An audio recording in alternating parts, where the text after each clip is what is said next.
Hello, and welcome to this week's episode of The Language of Leadership. I'm your host, Chuck Marting. Today, we embark on a journey that transcends time itself.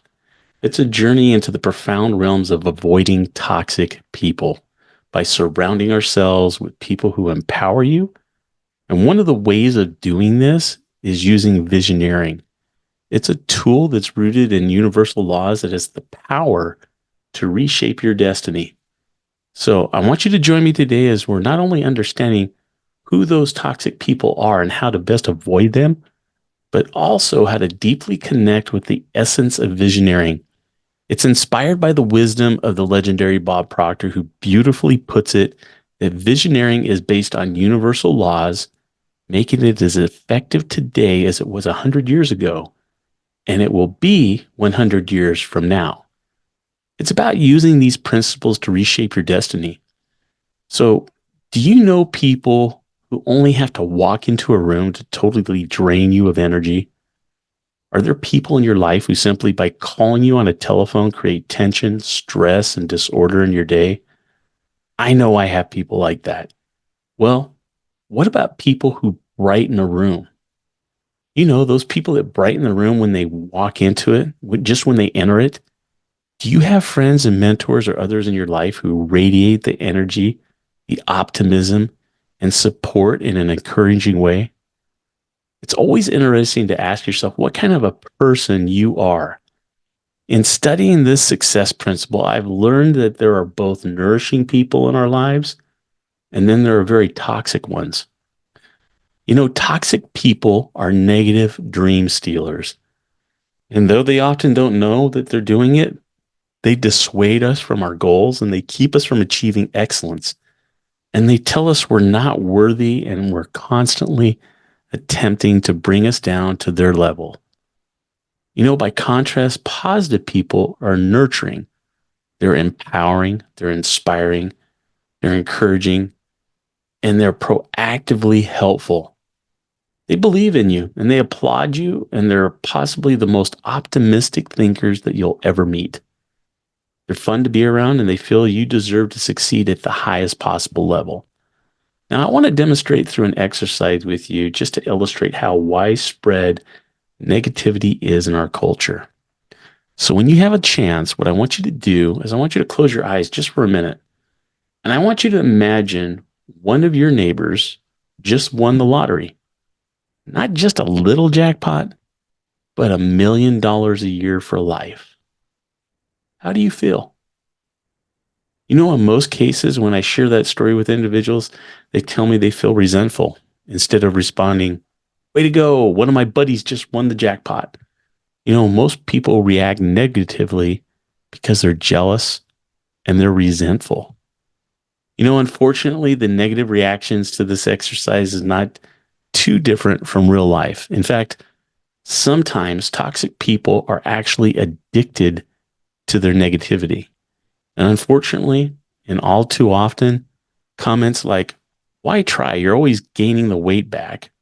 Or, take it from me, I know this whole idea is a mistake. Or, how can you do that? You don't even know anything about that. Comments like these leave us wondering, what if I am making a mistake? What if I do fail?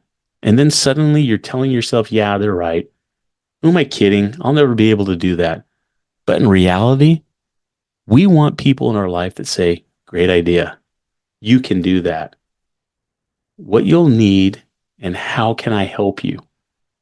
Positive people coach us. They mentor us. They proactively help us. And they come through with ideas that help us expand our goals, and they make us believe we can achieve all that and more. And you know, the good news is positive people are easy to find sometimes. You know, they're a part of your acquaintances. They're right now. In fact, there might be people in your life that are delighted to spend more time with you. So what's important is that you're able to determine who in your life is positive or toxic. And you know, one of the best ways to do this that I have found is to take a sheet of paper and list on that sheet of paper everyone you spend time with. And then you can do this for people that you spend on a regular basis. It can be family members, it could be coworkers, your neighbors, friends, people in your civic organizations. people you go to church with, or other people that you spend time with. Those are the names that you need to put down. Now, when you've written that list out, you need to review their names, and I want you to put a minus or a plus next to their names. So you'll put a minus next to those people who are toxic and a plus next to those who are nurturing. And as you make your decision about each one and each person's pattern, you're going to see a pattern begin, and it's going to form, and perhaps you're going to see an entire workplace is filled with toxic personalities. Or you're going to find perhaps your friends are naysayers, and everything you do, maybe your family members are constantly sabotaging your success and even affecting your goals. Whatever you discover, decide today to limit the time you spend with each toxic person. You need to spend more time with those who have a plus next to their name and work on gathering even more positive people into your life. You know, the truth is that toxic people often have tremendous power over us, and they have the ability to change our minds and our hearts. They have the power to crush our self-esteem and to diminish our passion. But the key is only if we let them. Sometimes it isn't simple. It isn't easy.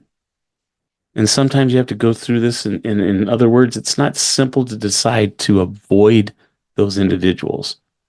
However, you can put boundaries in place. And it's simple to stand by your boundaries. The difficulty for most of us comes in deflecting, not giving in to the toxic reactions when they bombard you. And they do this with guilt, trying to dissuade you and manipulate you. And they try to turn you from your path.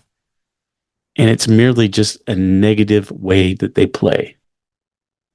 Leaders, welcome to the Alliance Mastermind Group, your exclusive gateway to leadership excellence inspired by the visionary Napoleon Hill. In this mastermind, we believe leadership is about more than just titles. It's about realizing your dreams. So I want you to picture a close-knit community of leaders, each dedicated to helping you turn your visions into reality. You know, throughout history, mastermind groups have been the cornerstone of leadership success. Now it's your chance to become part of this legacy. The Alliance Mastermind Group is not just about support. It's about actively working together to ensure your leadership journey is extraordinary. Our comprehensive approach includes cutting-edge training sessions tailored to amplify your leadership skills. This is more than just a group. It's like having your own executive board invested in your progress and your success. Imagine having a team where each member is genuinely invested in seeing you achieve your goals. Are you ready to transform your leadership journey? Apply now using the link in the description of this video and secure your place among the chosen 10. The Alliance Mastermind Group, where leadership dreams are nurtured. Take the first step towards the future where your visions become reality. Your journey starts now. Sometimes toxic people are in our own family, and oftentimes they're also coworkers or even your boss. So in these cases, we can't just avoid them altogether. So we have to put these boundaries in place to minimize their negative effects on our time and our priorities and our self-worth. And the best thing that I can tell you is to minimize your contact with those individuals. Now, most people are not fortunate enough to have their own personal assistants to take calls for them. But if you do, simply ask your assistant not to put your calls through for specific individuals that you give them the names of. You know, if you work independently and you answer your own phone, either invest in caller ID or don't return voice messages, or simply tell a toxic caller you're in an important meeting or you have an important deadline and you can't talk at length. You know, a few people were going to get angry at that for you making a higher commitment or taking a stand for what you're doing. You know, and in my experience, the most powerful weapons that toxic people use is guilt. Where does the guilt come from? Well, in most cases, it stems from our own need for approval. And all too often, we're more interested in how we're accepted than the results that we produce. Sometimes we risk giving in to our own feelings of guilt when we constantly seek the approval.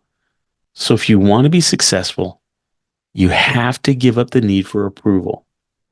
You have to give up the guilt feelings and the guilt responses and not allow them to affect you.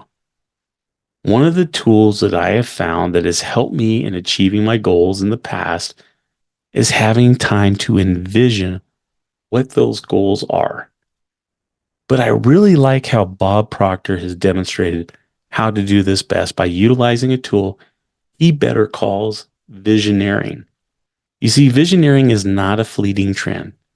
It's as potent today as it was a century ago, and its potency will endure for centuries to come. This is not just a tool, it's a timeless blueprint for unlocking your fullest potential. So I'm going to give you some steps that I would suggest that you initiate in your visioneering steps. So the first step is self-reflection. It's an introspective, okay? So imagine this is a personal odyssey, starting with your self-reflection. You have to dive into the core of your being and understand the intricacies of your values, your passions, and your dreams. This isn't just about setting goals. It's about understanding the very fabric of your desires. The second step is what they call the canvas of your mind, or painting your vision. Bob Proctor encourages us to become artists of our destiny. Picture your desires with such vividness that it feels as real as the ground beneath your feet. You'll have to close your eyes and you'll have to see a future that resonates with your soul. This is not just wishful thinking. It's the art of manifesting in your mind. The third step in visioneering is implementation and nurturing of cultivating the seeds of success. Okay. So the beauty in that lies in not worrying about how. It's about planting and nurturing the seeds of your vision. You have to let the image take root in your consciousness. And you have to trust that the universe will conspire to bring your plan to fruition. So you have to feel the excitement of the journey, and you have to be in the position where you don't get bogged down by the details. Okay. Now, step number 4 in the implementation of this is action and alignment. And this is where you're seizing what they call cosmic opportunities. Okay. So life is a dance between intention and action.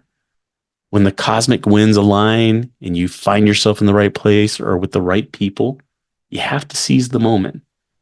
This is not just about dreaming. It's about being an active participant in unfolding your destiny. Step number 5 is your thoughts. Okay.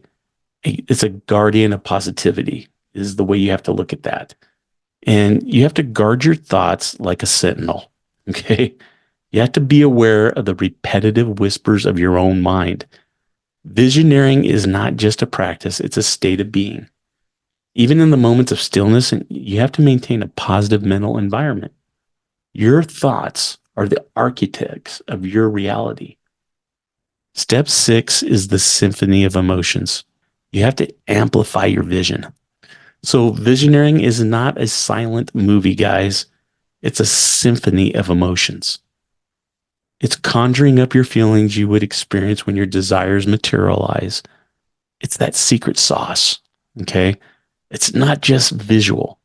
It's about feeling the success, the joy, and the fulfillment in every fiber of your being. You have to ignite that desire. As you absorb the profound wisdom of visioneering, let this be more than a podcast. It's a call of action. Imagine a life where your deepest desires are not just goals on paper, but they're vivid realities.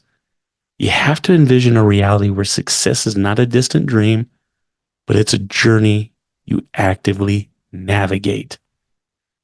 You know, Bob Proctor's visioneering is not reserved for a chosen few. It's a gift waiting to be unwrapped by every seeker of greatness. What if this is the missing link in your journey? What if, by embracing visioneering, you unlock a realm of possibilities you never dared to dream about? Feel the excitement, the anticipation, and let the desires to implement this incredible tool steep deep into your very core. Your destiny is a canvas, and it's waiting for the strokes of your vision. The time is now. So I'm going to ask you, will you pick up the brush?